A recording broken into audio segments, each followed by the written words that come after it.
안녕하세요. 알쓸맥자 류난세입니다. 한 주 잘 보내셨죠? 1월 지금 둘째 주고요. 날씨가 갑자기 따뜻해졌네요. 뭐 그렇게 추웠던 게 엊그저께 같은데 영하 13도, 막 14도, 7도, 8도. 근데 날씨가 따뜻해졌습니다. 뭔 일인지 지금 유럽은 엄청 따뜻하다면서요. 이제 유럽 지인이 있는데 독일에 계시는 너무 따뜻해서 독일답지 않다고 그러시더라고요. 저희 연세대학교 비어도슨트 아직은 오픈 안 했어요. 2월 아마 초에 저희가 연세대학교 쪽에서는 오픈할 것 같고, 근데 저희 세팅을 또 해야 되거든요. 근데 이번에 저희가 화요일 날 7시부터 10시 3시간 15주 총 45시간으로 되어 있는데 마지막 주는 시험 보는 주기 때문에 실질적으로는 44시간 42시간이 되겠네요. 42시간이고 또 시험 보고 그 다음 주에 또 연세대학교 수료식이 있기 때문에 그때 수료식까지 하면은 시간이 좀 더 길긴 하겠네요. 어쨌든 화요일 저녁 7시부터 10시까지 연세대학교 미래교육원에서 저희가 수업이 있고요. 수강비는 100만 원. 저희가 원래 어드밴스드가 100만 원이거든요. 근데 요번에는 이제 같이 통합돼서 100만 원이니까 어떻게 보면은 뭐 개꿀이죠. 그죠? 파운데이션과 어드밴스드 같이 통합 과정인데 100만 원 하고 재료비 추가 10만 원 그렇게 있습니다. 재료비는 뭐 맥주 재료비, 양조비 뭐 이런 것들이 다 포함된 금액이라고 생각하시면 될 것 같아요. 그래서 저희 비어 도슨트 맥주 전문가 1급 과정을 연세대학교 미래교육원 정말 국내 최고의 교육 환경에서 받으실 수 있고 또 국내 최고의 맥주 전문가들의 어떤 수업을 들으실 수 있으니까요. 이번에 기회 되시는 분들 그리고 맥주 전문가 맥주에 대해서 좀 더 알고 싶다. 꼭 전문가가 아니어도 내가 더 많이 알고 싶다 하시는 분들은 꼭 들어주셨으면 좋겠습니다. 그리고 저희는 이제 맥주문화협회 사단법인 협회이기 때문에 단순히 자격증만 발매하고 끝나는 게 아니고 발급하고 끝나는 게 아니고 저희는 이제 어드밴스들 대상으로 다양한 세미나나 이렇게 책도 같이 막 쓰잖아요. 이런 어떤 활동들을 지속적으로 하고 있어요. 그래서 본인이 적극적으로만 참여하신다고 하면 맥주 쪽으로 재밌는 경험들을 같이 하실 수 있고 수동적으로 하시는 게 아니고 적극적으로도 하실 수 있고 또 저희 협회와 생각이 맞으시는 분들은 또 저희가 정회원으로 모시고 있어요. 저희 지금 정회원이 점점 비어도슨트 출신들로 많아지고 있습니다. 그러니까 이번에 많이 신청해 주시기 바랍니다. 두 번째 노래는 이 노래도 되게 오랜만이다. 오늘 다 락입니다. 본조비 Living on a Prayer. 자, 맥주 이야기 해볼까요? 맥주 뉴스가 검색하다 보니까 요즘 되게 많이 나오는 그 기사들이 수제 맥주 옛날이요 뭐 이런 기사들이에요. 다 읽어보진 않겠습니다. 다 똑같은 얘기거든요. 급변하는 트렌드에 거품 빠지나 춘추 전국시대 수제 맥주 전망은 유시스 거고요. 앞에 거는 이제 세계일보 거고요. 매일경제 화려한 뭐에 맛이 없는데 힘 못 쓰는 수제 맥주 시장. 갑자기 언론에서 이런 기사들이 엄청 많이 나오고 있습니다. 그죠? 제가 누누이 말씀드렸던 거잖아요. 뭐 수년, 2년?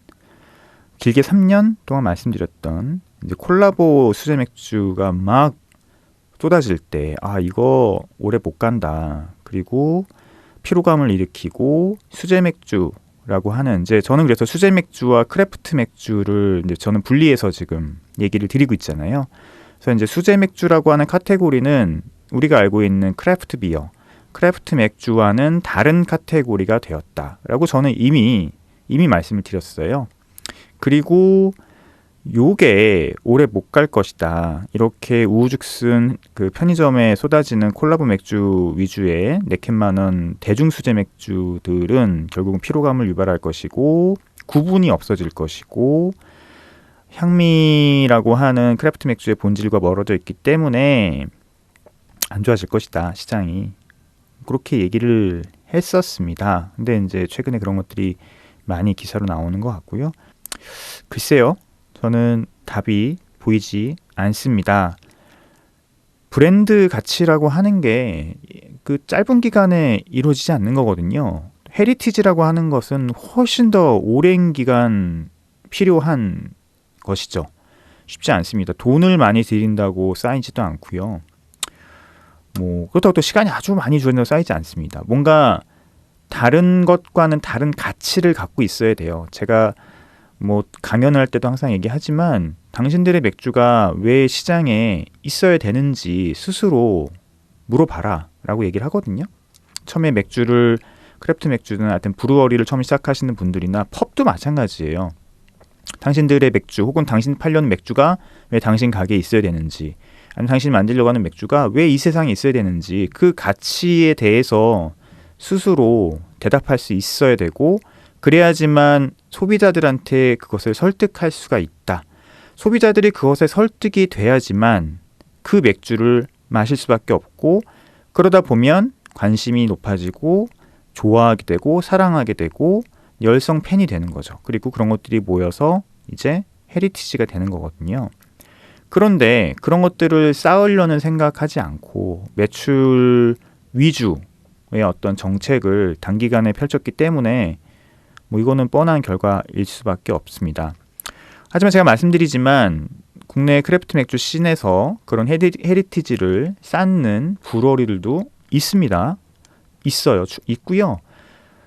그분들은 또 나름대로 한쪽에서 꾸준히 자신만의 가치 있는 맥주, 자신의 가치 있다고 생각하는 맥주들을 만들고, 그런 맥주들을 또 좋아하는 팬들을 꾸준히 소통하면서 또 팔고 있어요. 지금 질적 성장이 좀 이루어지는 게 중요하다고 생각했는데, 질적 성장보다는 어떻게 보면은 양적 성장도 일어나지도 않고 질적 성장도 일어나지 않고 그냥 어떤 특정 카테고리가 재미에 소비되는 그리고 카니발레이션이라든지 그 SKU를 갉아먹는 그런 어떤 형태로 한쪽 카테고리만 성장을 해왔기 때문에 좀 우려를 해왔던 거고요.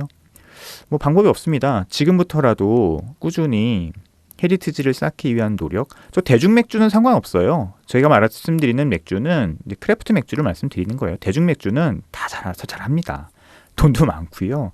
또 뭐 워낙 알아서 브랜드들이 이미 이제 정착을 했기 때문에 그쪽은 또 우리가 필요할 때 혹은 마시고 싶을 때 마시고 또 잘 하실 거예요. 중요한 건 크래프트 맥주잖아요. 크래프트 맥주는 돈도 없고 힘도 없고 브랜드도 없어요. 그러니까 지금부터 우리가 꾸준히 그런 것들을 하나하나 쌓을 생각을 해야 되고, 당장은 큰 돈을 벌기 힘들고 내 세대가 아니면 다음 세대에서 돈을 벌 수도 있어요. 그죠? 방법이 없습니다. 아니면 정말 내가 돈이 되게 많아서 그런 시간들을 짧게 시간, 어차피 돈은 시간을 절약하는 수단이거든요. 그렇게 광고를 하든 마케팅을 하든 해서 그런 것들을 짧게 하는 방법을 취하면서 우리 브랜드의 가치를 높이는 수밖에 없다. 유지하는 수밖에 없다. 그래서 결국은 크래프트 맥주의 최고의 가치는 뭐냐? 그러니까 비즈니스적으로 생존이에요. 생존. 일단 먹고 살아야 돼요. 일단 맥주 팔아서 돈을 벌어서 그 돈으로 월급 주고 나 월급 가져가고 공장 돌리고 혹은 뭐 브루펍을 돌려서 그냥 생존하는 게 일단 중요합니다. 생존을 꾸준히 해 나가면서, 하지만 계속 거기서 뭔가 가치를 계속 만들어내야 되죠. 쉽지 않죠. 그러니까요. 쉬우면 누구나 다 하게 어려운 일입니다. 그리고 미국도 그렇게 성장해 왔어요. 제가 요즘 얼마 전에 글 쓴 게 이제 보스턴 비어 컴퍼니거든요. 사무엘 아담스에 대한 글을 썼는데 거기는 좀 예외예요. 그러니까 80년대에 만들어지고 성장했던 미국의 크래프트 맥주 1세대들은 힘들었지만 시장이 없었기 때문에 시장을 또 금방 확보할 수 있었죠. 그죠? 여러 가지 것들, 문화적인 것들이 다 얽혔기 때문에 그 미국 크래프트 맥주가 성장을 한 거거든요. 단순히 맥주만 맛있어서 또 그런 것도 아니에요. 여러 가지 미국의 그동안 갖고 있는 여러 가지 문화들, 그리고 역사적인 배경들이 다 같이 농축돼서 결국은 그렇게 폭발을 한 거기 때문에, 하지만 그건 미국의 환경이고 우리는 또 다른 역사와 다른 환경을 갖고 있잖아요. 완전 다르잖아요. 미국하고는. 그러니까 미국을 단순히 쫓아가려고 하는 모습은 성공하지 못한다. 제가 정말 수차례 말씀드렸고 글에서도 썼고 했던 내용입니다. 강연에서도 항상 얘기를 하고. 그럼 그것이 무엇이냐? 찾아야 돼요. 찾아야 됩니다. 그것도 뭐가 답이 있는 것도 아니에요. 각자 가치를 찾다가 그런 것들이 우리 한국의 어떤 것과 만나서 응축됐다가 폭발하는 그런 어떤 일이 생기겠죠. 반드시 생깁니다. 그냥 사라지지는 않거든요. 근데 시간 그때가 언제인지 그리고 그런 시기대가 왔었을 때 어떻게 대응을 할 것인지 이런 것들이 중요하고요. 대중 수제 맥주, 그러니까 4캔 만원 수제 맥주도 어떻게 보면은 그런 시기를 맞았는데 그렇게 폭발을 했던 건데 그런 것들이 어떻게 보면은 이쪽 카테고리, 그러니까 크래프트 맥주 카테고리와는 좀 맞진 않는다. 왜냐하면 환경과 역사는 달라도 크래프트 맥주라고 하는 그 카테고리가 갖는 가치들은 또 있거든요. 그러니까 그 정체성이 있거든요.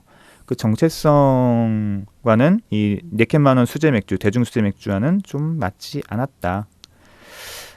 라고 장황하게 좀 설명해 드렸습니다. 그리고 이제 헬스조선에서 맥주 덜 배부르게 마시려면 콸콸콸 따라라. 요 주방성 과학이라는 기사인데요. 요거 왜 가져왔냐면 제 인터뷰가 실렸기 때문입니다.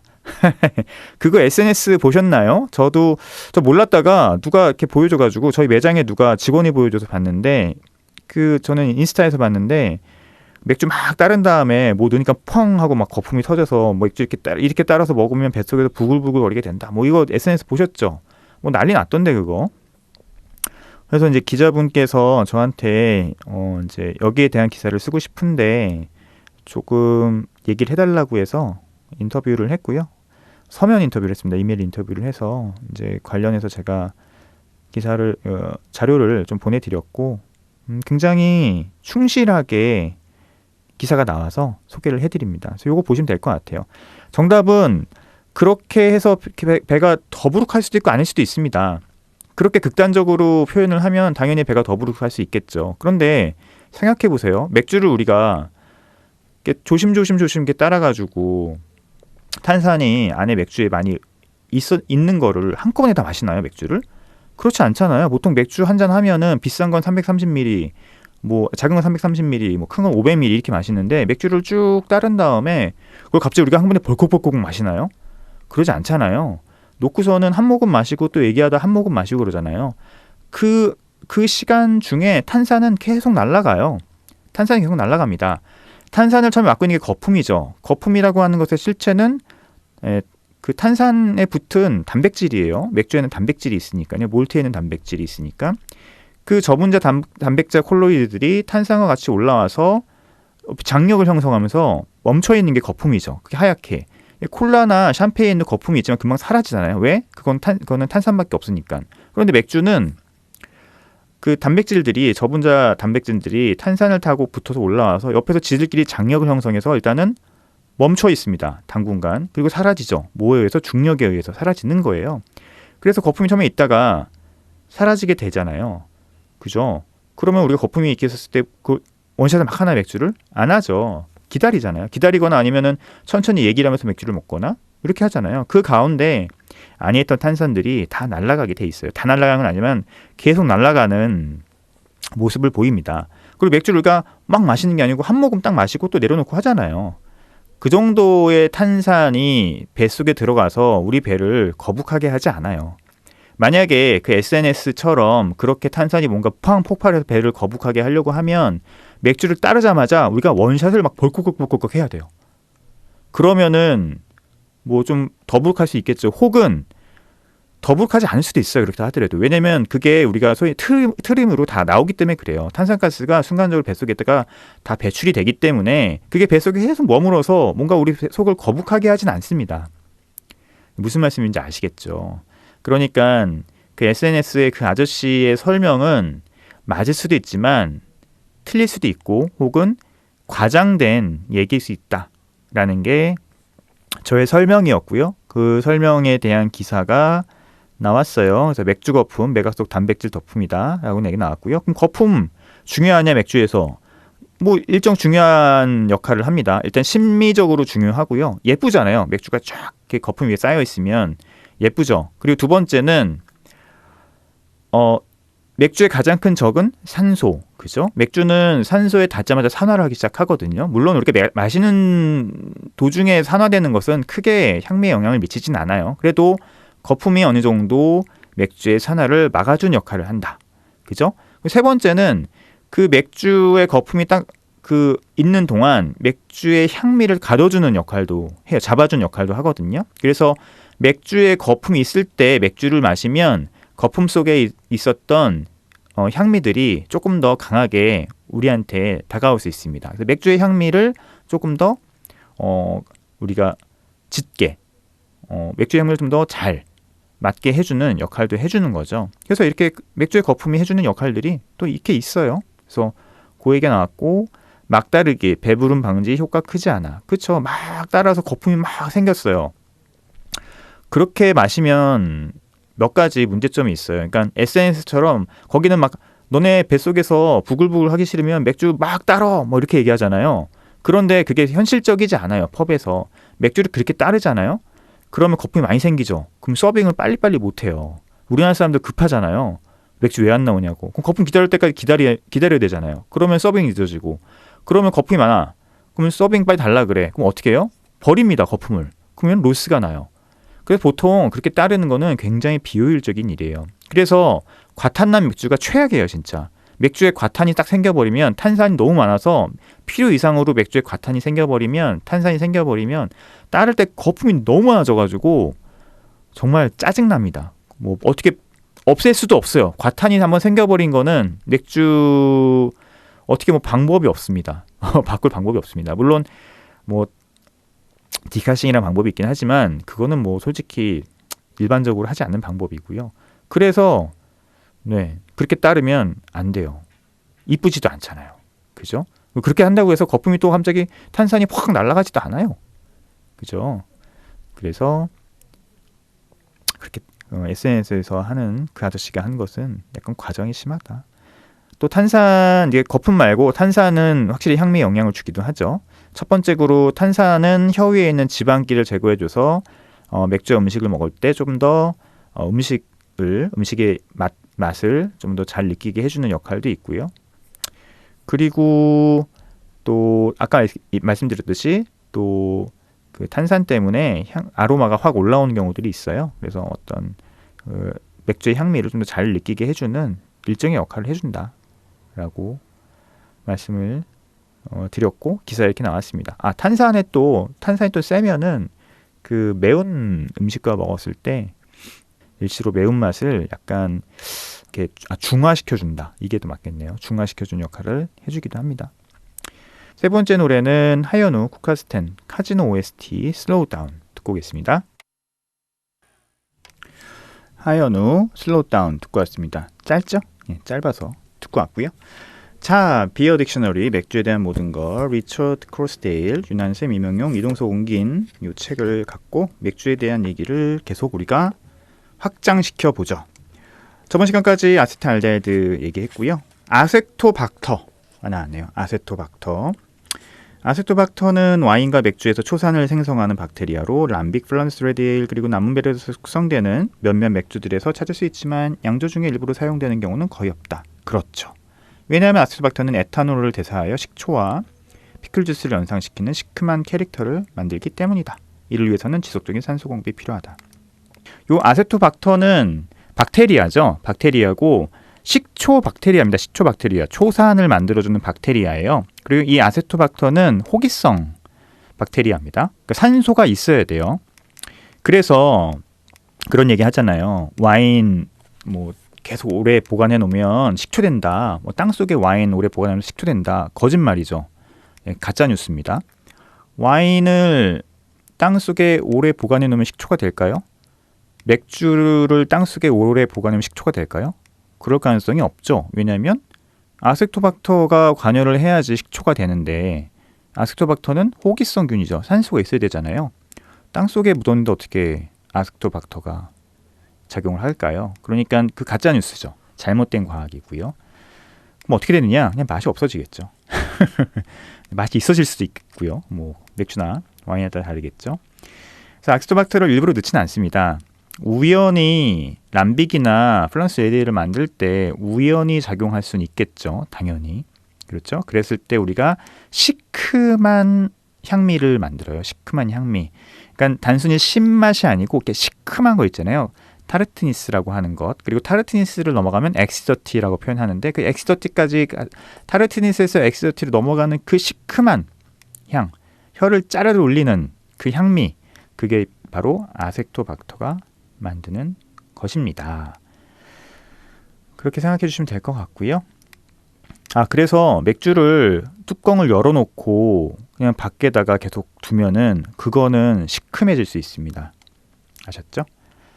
자, 다음 볼까요? 어드정트, 부가물이란 뜻이고요. 우리나라 말로는 매쉬의 주재료인 보리몰트를 보완해주는 미바라 곡물들을 의미한다. 부가물은 다양한 목적을 위해 사용된다. 보통 아메리칸 라거에는 비용을 낮추기 위해 옥수수나 쌀과 같은 부가물을 넣기도 하고 풍미, 향, 색깔, 텍스처 같은 특성을 의도하기 위해 사용되기도 한다. 밀맥주, 오트밀 스타우트, 호밀 맥주와 같은 인기가 있는 크래프트 맥주들은 몰트의 풍미를 더하기 위해 위한 열쇠로서 부가물을 사용한다. 심지어는 IPA와 같이 부가물이 풍미에 영향을 크게 미치지 않는 스타일에 사용되는 경우도 있다. 예를 들어 IPA 같은 스타일에서는 헤드의 지속력을 향상시키거나 더 부드러운 마우스필을 만들기 위해 소량의 밀을 첨가한다. 꼭 밀뿐만 아니죠. 호밀. 그러니까 어디서든 부가물이에요. 근데 부가물인데 꼭 이게 곡물만을 의미하는 건 아닙니다. 여기 이제 곡물을 의미한다고 해놨는데 곡물 외에 다른 것도 다 우리가 어드정트라고 얘기합니다. 가장 대표적인 어드정트는 쌀하고 옥수수 전분이죠. 특히 아메리칸 라거 같은 경우는 옥수수 전분이 많이 사용되고요. 또 쌀 전분도 많이 사용됩니다.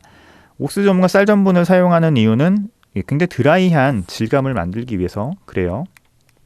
물론 가장 큰 이유는 비용을 낮추기 위해서 그런 거기도 하고요. 그리고 뭐 기네스의 뭐 귀리나 그죠? 호밀 이런 것들 다 마찬가지죠. 근데 이 부가물에 따라서 전반적인 텍스처나 향미에 영향을 미치기도 합니다. 밀을 많이 넣으면 이 밀 때문에 부드러운 텍스처가 형성되기도 하고요. 또 불투명한 투명도가 만들어지기도 하죠. IPA의 오트밀, 뭐 꼭 IPA뿐만 아니라 이제 NAIPA를 말씀드리는 거고요. 그다음에 요즘은 흑맥주, 스타우트에도 오트밀을 많이 넣거든요. 오트밀을 많이 넣는 이유는 역시 텍스처 때문에 그렇습니다. 부드러운 텍스처, 그다음에 중간에 바디감 이런 것들을 만들기 위해서 오트밀을 넣죠. 근데 오트밀이 좀 비싸요. 플레이크도 오트밀을 보통 넣고요.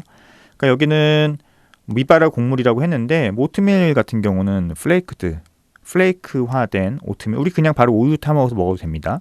넣기도 하고, 그 다음에 밀도 미바라 밀을 넣기도 하지만 밀 몰트도 넣기도 해요. 그 다음에 어드정트는 또 뭐가 있을까요? 많이 있죠. 뭐 과일 같은 거 다 어드정트, 바닐라빈 어드정트라고 우리가 다 얘기할 수 있죠.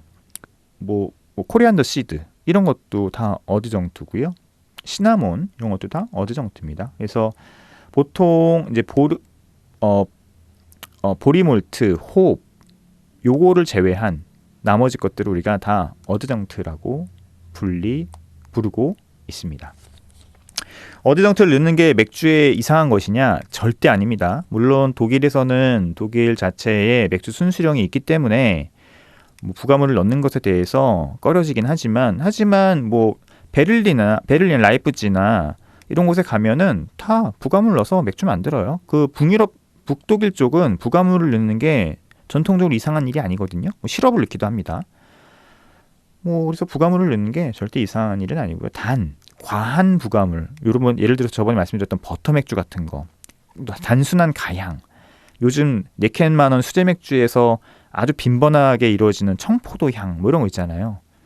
그런 것들은 좀 과하다고 생각됩니다. 물론 개인에 따라서 이 기준은 달라질 수 있습니다. 에이징, 숙성이고요. 맥주에 적합한 환경이 조성되어 있다면 집에서 맥주를 숙성시키는 것은 쉽고 재미있으며 많은 정보를 얻을 수 있다. 그렇죠? 시간이 지남에 따라 맥주에서 생기는 흥미로운 변화들을 관찰할 수 있기 때문이다. 하고요. 숙성을 위한 일반적인 규칙은 다음과 같다. 어둡고 건조하며 선선한 환경이 필요하다. 약 13에서 18도라고 되어 있고 약간의 변동은 크게 문제되지 않지만 일정한 온도를 유지하는 것이 중요하다. 라고 합니다. 일부 자연적인 작용이 남아있는 맥주에서는 숙성으로 인한 아주 흥미로운 현상을 발견할 수 있는데 람빅 같은 경우는 야생유와 박테리아 같은 야수들이 맥주의 화학 조성물을 활발히 변화시켜 신맛의 복합성을 풍성하게 한다. 그쵸? 뭐 람빅뿐만 아니라 오르발 같은 경우도 그렇고요. 람빅은 기본적으로 우리가 상미 기한이 20년이 넘어가잖아요. 이 꾸준히 이 병원에서 진행되는 숙성에 따라서 다른 향미들을 느낄 수 있기 때문에 그렇고요. 발리와이나 임페리얼 스타우트 같이 강하고 무거운 에일들은 숙성이 필요한 1순위 후보들이다. 그쵸? 숙성으로 인해 이런 맥주들이 가지고 있는 다소 거친 면들이 더 풍부하고 복잡한 풍미로 변화되기 때문이다. 맞습니다. 그 이유는 분자들이 뭉치기 때문에 그래요. 날카로운 분자들, 작은 분자들이죠. 작은 향미 분자들이 막 날카롭게 느껴질 때는 얘네들이 아직 활발하게 움직일 때거든요. 작은 분자들이에요. 그런데 얘네들을 적정한 환경에서 가만히 냅두면 서로 뭉쳐서 분자들이 커지기 시작합니다. 분자들이 커졌을 때 우리의 감각기관은 그것을 부드럽다, 우아하다라고 느끼거든요. 그래서 알코올 도수가 높거나 쓴맛이 강하거나 탄닌에서 느껴지는 쓴맛 같은 거 있을 때는 숙성을 시켜놓으면 얘네들이 분자들이 뭉쳐지면서 어떤 것들은 이제 우리 미래보다 더 커지게 되는 거죠, 분자가. 그러면은 우리가 그걸 못 느끼게 되거든요. 그러면 그 밸런스로 인해서 우리가 맥주가 밸런스가 있다, 아니면 풍부하다, 우아하다, 기품이 있다 이렇게 느끼는 겁니다. 대부분 맥주는 숙성이 진행됨에 따라 드라이해지는 경향이 있다. 그럴 수도 있고 아닐 수도 있어요. 숙성이 진행되면은 많은 맥주들이 단맛이 올라갑니다. 캐러멜 향이 올라가고 실험적으로 그렇게 나와 있고요. 단맛과 호배 강도가 모두 떨어지기 때문에 몰트 캐릭터와 와인 풍미를 띠는 검은 과일의 향이 전면에 올라올 수 있다. 맞죠? 숙성은 일반적으로 이취로 여겨질 수 있는 향들을 가지고 있을 수도 있다. 근데 이취가 아닐 수도 있다. 요거는 이제 이취 얘기할 때 다시 얘기를 하겠지만 이취는 그럴 수도 있고 아닐 수도 있습니다. 그래서 일부 그 산화가 발생할 수 있거든요. 아무리 병입을 잘 해도 안쪽에 산소가 좀 들어가기 때문에 얘네들 오래 숙성시키면 병 안에 있는 산소들이 맥주에 영향을 미쳐요. 그러면 산화를 만들 수 있어요. 그럼 산화에서 나오는 향들이 되게 여러 가지가 있는데 젖은 종이, 페이퍼리 같은 향도 있을 수 있고요. 그 다음에 삶은 감자 혹은 캐러멜 아니면 캐티 이런 것들이 산화에서 나오는 향들인데 이런 것들이 이취가 될 수도 있는데 허용이 될 수도 있어요. 재밌는 부분이죠. 그래서 그런 것들을 얘기하는 겁니다. 이런 것들이 이취가 될 수 있지만 아닐 수 있다 얘기를 하고 있는 거고요. 또 효모 자가분해로 인한 향은 자극적인 감칠맛을 더 줄 수 있습니다. 일반적으로 효모 자가분해로 나오는 향들은 이취이고 안 좋은 향이 날 수도 있어요. 그런데 일부 다크 에일에서 오는 어떤 다크 에일과 검은 몰트에서 오는 향미와 이 효모 자가분해에서 오는 향미들이 좀 겹치면 일종의 감칠맛, 맥주의 매력이 될 수 있는 향미로 변할 수도 있습니다. 그런 얘기를 하는 겁니다. 근데 일반적으로 숙성을 하는 게 굉장히 일부 맥주에만 허용되는 거예요. 일반적으로는 숙성을 하면 맥주 향미에는 부정적인 영향을 끼치게 되는 거 아셨으면 좋겠고요. 그래서 끝에 여기도 이제 얘기하는 게 세심하게 숙성시킨 맥주를 개봉했을 때 최고의 상태가 이미 지난 것을 알게 되는 것보다 더 실망스러운 일도 없다. 그렇죠. 자기는 더 맛있게 만들려고 숙성을 시켰는데 딱 땄는데 오히려 향미가 다 죽어버린 거야. 숙성은 일반적으로 향미를 안 좋게 만드는 방법이에요. 요거를 먼저 머릿속에 갖고 계셔야 돼요. 그러니까 향미가 일반적으로 부정적으로 되는 게 숙성의 역할이거든요. 그러니까 숙성시키는 와인이나 맥주는 따로 있는 거죠. 일반적인 맥주를 그냥 숙성시킨다고 더 그 향미들이 좋아지지 않습니다. 그 얘기를 하는 겁니다. 그러니까 이런 것들은 경험에 따라 의해서 이제 나오게 되는 거죠. 저 같은 경우도 상미기한이 넘게 숙성시키는 맥주들이 있거든요. 근데 그런 맥주들은 이미 그 전에 숙성시키기 전에 맥주를 다 마셔본 거예요. 그리고 좀 숙성시켜야겠다. 아니면은 몇몇 맥주들은 이미 약간 과도하게 숙성된 것일 수도 있다라고 예상하는 것들도 있습니다. 그래서 이거 마셔보면 향미들이 많이 죽었겠구나라고 예상되는 것들도 있는데 근데 저는 그것도 공부라고 생각하고 있기 때문에 하고 있는 거고요. 하지만 내가 어떤 맥주를 맛있게 먹고 싶다 하면은 그냥 바로 매대에서 있었을 때 마시는 게 가장 좋은 게 일반적이고요.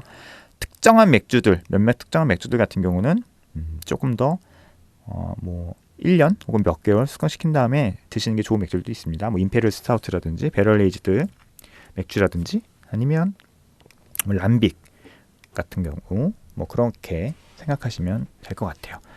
오늘 3개 정도 말씀을 드렸는데 시간이 또 많이 됐네요. ACDC 백인 블랙 듣고 왔습니다. 오랜만에 들으시죠?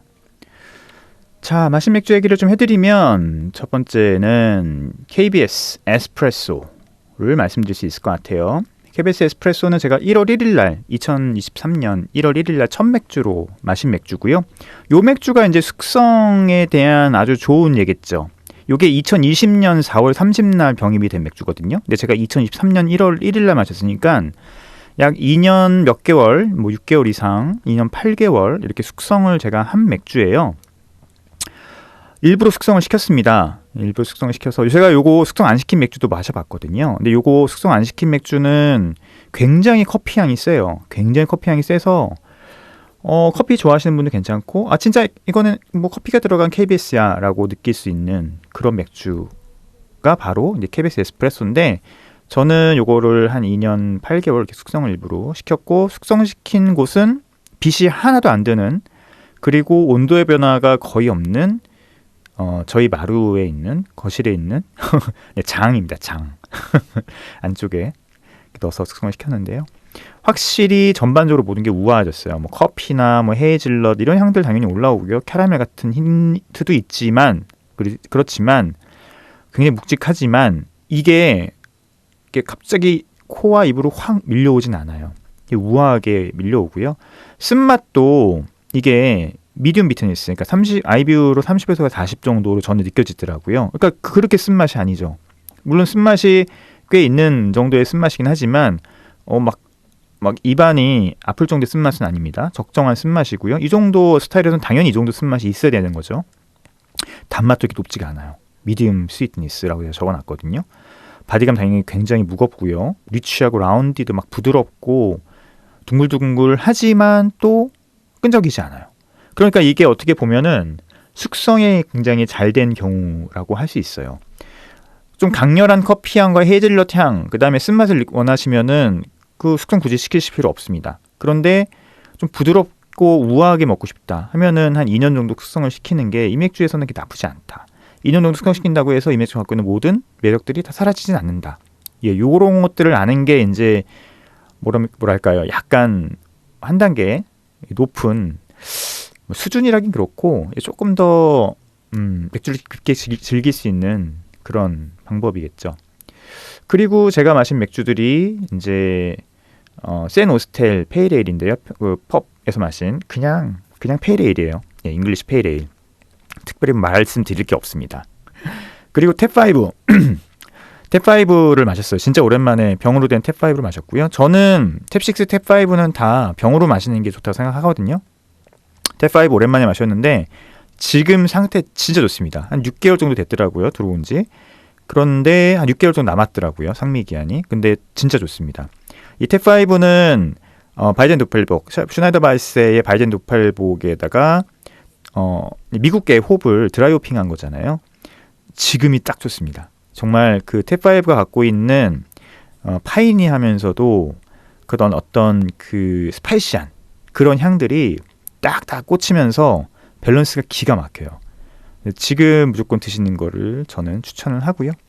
그리고 라운드 미드나잇 12 요거는 몽트비어에서 출시한 배럴 에이지드 맥주거든요. 근데 요 맥주는 굉장히 밸런스가 좋습니다. 지금 버번 배럴에 숙성시켰지만 굉장히 향미들이 튀지 않고 밸런스 있게 다가오고요.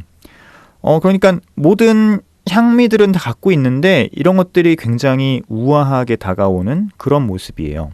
맛이 굉장히 좋습니다. 조금 아쉽긴 해요. 왜냐하면 가격대가 비싸거든요. 그럼 그 정도 가격대에서 우리가 생각나는 미제 버번 배럴 림스들이 되게 많이 막 머릿속에 떠올라요. 그런 거 생각하면은 전반적인 매력이나 아니면 좀 향미의 강도들이 좀 아쉽긴 한데 그래도 지금 바로 마시기에는 굉장히 좋은 밸런스를 뽑아냈다. 하지만 가성비를 생각하면은 조금 고개가 갸웃거려진다. 만약에 라운드 미드니스에 조금 더 향미뿐만 아니라 스토리텔링이 좀 많이 가미가 됐으면 조금 더 이 정도 가격을 우리가 감수하고 구입하지 않을까라는 생각이 드는데 6만 원대 가격은 조금 비싸다는 생각이 듭니다. 어쨌든 꼭 드셔보시기 바랍니다. 자, 오늘 시간도 벌써 지났네요. 건강하시고요. 다음에 더 좋은 맥주 소식으로 돌아오겠습니다. 안녕히 계십시오. 감사합니다.